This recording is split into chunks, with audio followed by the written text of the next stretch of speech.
नमस्कार। नमस्कार, मैं हूं राकेश, आप लोगों के सामने स्वागत करता हूं एक बहुत ही महत्वपूर्ण करंट अफेयर्स है जो कि परीक्षा में बहुत उपयोगी हो सकता है आपको आने के लिए। विश्व मलेरिया रिपोर्ट जो है वो भी हाल ही में पब्लिश हुई है, आप लोगों को पता होगा, विश्व स्वास्थ्य संगठन के द्वारा। इसके विषय में ही हम लोग देखेंगे कि क्या कुछ इस रिपोर्ट में निकल के आया है और क्या ये बातें निकल के आ रही हैं।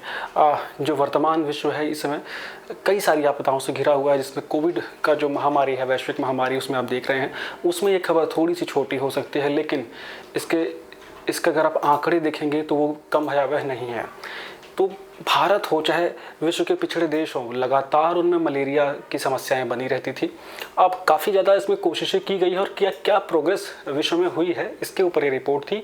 और किस प्रकार 1900 ईस्वी से लेकर और अब तक मलेरिया के प्रोपगेशन में ये बदलाव आया है, ये देखने की कोशिश करते हैं।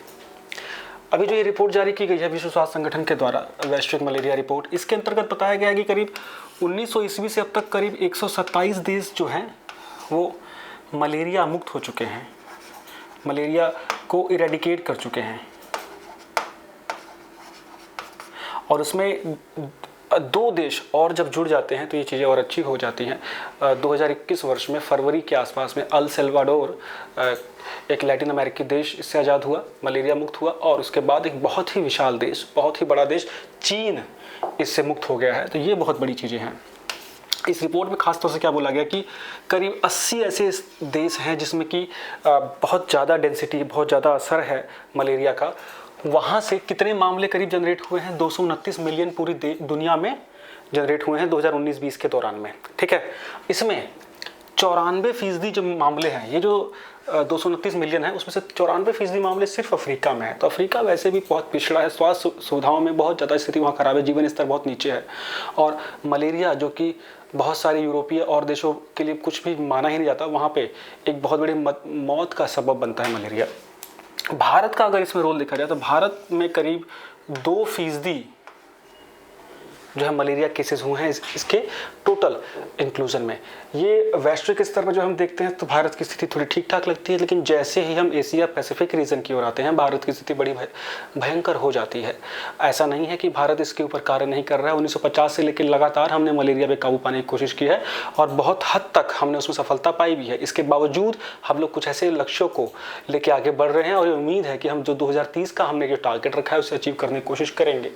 इसकी ओर अगर हम देखें तो जो चीन है उसने किस फार्मूले के तहत अपने को मुक्त किया है, तो एक तो इम्पॉर्टेंट क्वेश्चन ये होगा कि हाल ही में कौन सा देश मलेरिया मुक्त हुआ है? चीन।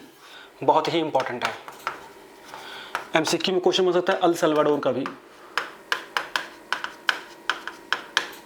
ये 2 देश हैं जिन्होंने हाल ही में अपने आप को मलेरिया मुक्त घोषित किया है। चाइना ने 1-3-7 का फार्मूला अपनाया है। इसके अंतर्गत कि पहले दिन में मलेरिया के पेशेंट को डायग्नोज करना है, उसके बाद 3 दिन में उनके टेस्ट करके चीज़ों को क्लियर करना, 7 दिन में जो हेल्थ प्रोसीजर्स है उसको अपना के उसको मलेरिया फ्री करना है। तो 1-3-7 के फार्मूले को यूज़ किया गया है।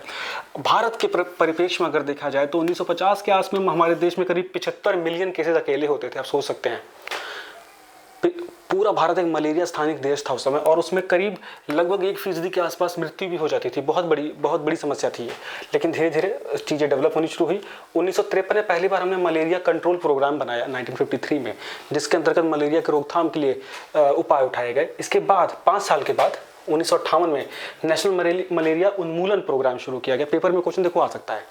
सबसे पहले कब शुरू किया गया? 1953 में मलेरिया की रोकथाम का, फिर उन्मूलन का, इरेडिकेशन का 1958 में शुरू होता है। और इसका असर दिखता है कि 1961 में मलेरिया होने के बावजूद डेथ रिकॉर्ड नहीं होती है, मलेरिया से मृत्यु नहीं होती है। ये अपने आप में उसमें बहुत बड़ी अचीवमेंट थी। लेकिन फिर से रिसर्च होता है और 1976 में हम एक बहुत बड़ा मलेरिया आउटब्रेक देखते हैं। इसके बाद अगर देखा जाए तो इंडिया में अगर हम जैसा मैंने बताया साउथ ईस्ट एशियन रीजन पर हम देखें तो दक्षिण पूर्व एशियाई क्षेत्र की करीब 88% जो मलेरिया केसेस है वो इंडिया में रिकॉर्ड हो जाते हैं, और जो काफ़ी बड़ी मौतों का आंकड़ा वो इंडिया से जुड़ा हुआ है। तो इसीलिए अभी भी हमें दक्षिण पूर्व एशिया में अपनी सिचुएशन को इम्प्रूव करना है। इसके लिए भारत एक निर्णायक जंग छिड़ी हुई है, और वो है क्या? National framework for malaria elimination 2016 से लेकर 2030 का एक ज़बरदस्त फ्रेमवर्क प्रोग्राम है, जिसके अंतर्गत मलेरिया को 2030 तक हमने उन्मूलन कर देना है। ठीक है, ये बहुत ही महत्वाकांक्षी लक्ष्य है और इसके पीछे सरकार पूरी तरह से लगी हुई है। तो इससे 3-4 क्वेश्चंस बन सकते हैं जो मैंने आप लोगों से डिस्कस किए, WHO के मलेरिया रिपोर्ट से लेके और कौन से देश इससे भी फ्री हुए हैं, क्या क्या कंडीशन थी, इंडिया का क्या इसमें सिचुएशन चल रहा है। आई होप आपको ये लेक्चर अच्छा लगा होगा। Thank you so much, bye bye.